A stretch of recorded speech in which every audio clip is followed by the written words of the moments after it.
ഇങ്ങനെയുള്ളത് ഇപ്പൊ സോഷ്യൽ മീഡിയയൊക്കെ വല്ലാതെ പണ്ടത്തെ പോലെയൊന്നുമല്ല. ഇപ്പൊ പിന്നെ ജിയോ വന്നതിന് ശേഷം നെറ്റില്ലാത്ത വീടില്ല, എല്ലാവർക്കും നെറ്റ്. പണ്ടൊക്കെ പടച്ചവനെ പോയിട്ട് റീചാർജ് ചെയ്തിട്ട് നെറ്റിപ്പ തീരും അങ്ങോട്ട് ഇല്ല. ഇപ്പോഴോ ഇഷ്ടം പോലെ വയറ് നിറച്ച് കിടക്കുക. ഇപ്പൊ പിന്നെ വൈഫൈ വരെയുണ്ട്. അള്ളാഹു ഈമാൻ നൽകുമാറാകട്ടെ.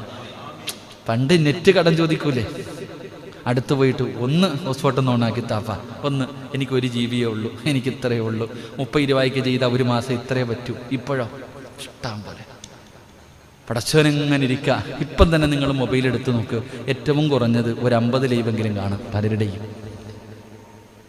ഈ അടുത്തൊരു ചെറുപ്പക്കാരൻ പറഞ്ഞു, ഉസ്താദേ 8 മണി കഴിഞ്ഞാൽ സമാധാനം ഇല്ല കേട്ടോ, രാത്രി 11 മണി 12 മണി വരെ ഉസ്താദന്മാരുടെ ലൈവ് കേട്ടിട്ട് പെണ്ണുമ്പോൾ എങ്ങനെ ഇരിക്കുക, രാവിലെ ചായ ഒന്നും കിട്ടണില്ല എന്ന് പരാതി പറഞ്ഞു. നിങ്ങൾ അതുകൂടെ പറയണോ? വായന കേൾക്കണേക്കെ നല്ലതാ, 12 മണി വരെയൊക്കെ ഇരുന്ന് കേട്ടിട്ട് രാവിലെ എഴുന്നിട്ടിട്ട് കാന കിട്ടുന്നില്ല എന്ന്. അള്ളാഹു ആലം, അള്ളാഹു ചെറുപ്പക്കാരന് നല്ല ജീവിതം കൊടുക്കുമാറാകട്ടെ. നമ്മളിപ്പോൾ എന്ത് ചെയ്യാൻ പറ്റും? ദുആ ചെയ്യാനല്ലേ പറ്റും. അള്ളാഹു നല്ല ജീവിതം കൊടുക്കുമാറാകട്ടെ.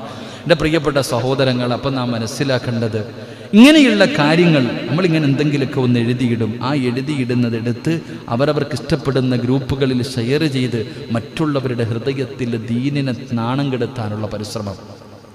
ഇപ്പോൾ തന്നെ നമ്മളിങ്ങനെ നോക്കുമ്പോൾ നമ്മുടെ പ്രഭാഷണത്തിൻ്റെ താഴെ പലതും എഴുതിയിടും. ആവശ്യമുള്ളത് മാത്രമേ ചിലരെടുക്കത്തുള്ളൂ, നല്ലതൊന്നും എടുക്കില്ല. ഈ പ്രസംഗിക്കുന്നു, ചിലപ്പോൾ ഈ പറയുന്നതിൽ എന്തെങ്കിലും ഒരു കട്ടിങ് മാത്രമേ എടുക്കൂ. മുമ്പ് പറഞ്ഞതും ബാലൻസ് പറഞ്ഞതും ആർക്കും വേണ്ട, ആ ഒരു കട്ടിങ് മതി. പിന്നെ അതിങ്ങനെ കൊടുത്ത് സുബ്ഹാനല്ലാഹ് എന്നെ സ്വർഗത്തിൽ എത്തിക്കും. അള്ളാഹു ഈമാൻ നൽകുമാറാകട്ടെ.